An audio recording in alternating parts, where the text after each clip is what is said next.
the second move of that triple threat situation is called a crossover. And the crossover is strictly just a change of direction. And let me show you exactly the way it should be done. In protecting the basketball, you're jabbing with your right foot, and the defense sometimes react that way, and you want to change your direction. This is what most of the people do. That's going to get called for traveling. And jabbing with this right foot, they get so quick, they go this way, and moving their left foot, which is your pivot foot. That is traveling in any league. So the correct way to do it is when you jab, now you're going to pick up the same foot that you jabbed with and change directions. And putting the ball down, good defensive players, if you put the ball out here, have long enough arms, Scottie Pippen for one, to slap it. The momentum is going this way and the ball is going that way. Good way to correct that. When you jab, now you change. If you put the ball here, you got protection from your right leg. Your hand should be here protecting the basketball anyway. So now the only way the defense can get to that ball is go through your arms, go through your legs. 9 times out of 10, it's going to be a foul. I say 9 times out of 10 because I can get away with it.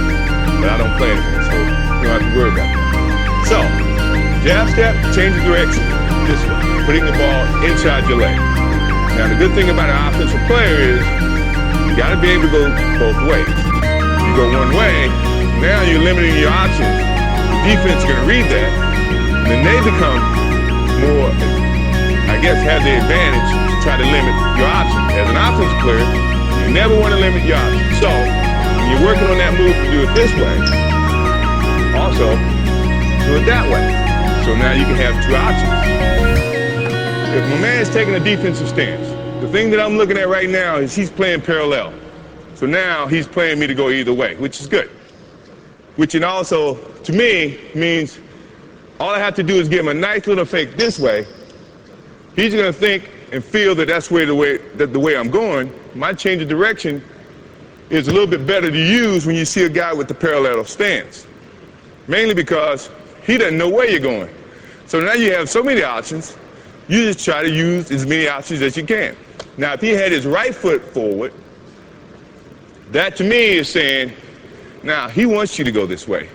The last thing I want to do is go where the defense wants me to go. I want to go opposite. So this is when now he takes his step that way. To change of direction means he's got to pick up this foot and open, then slide to keep up to you as an offensive player. That takes more time than you taking that crossover and driving to the hole. So you have the advantage in that sense. Now, if he has his other foot up, this is what I was telling you about being able to go both ways. Now you can do the same thing and attack it this way. You see what I mean? So now he can't limit your options. So you should look, before you take your stance, look how the defense is playing you, and then decide which is your pivot foot, your right foot or your left foot, and then attack.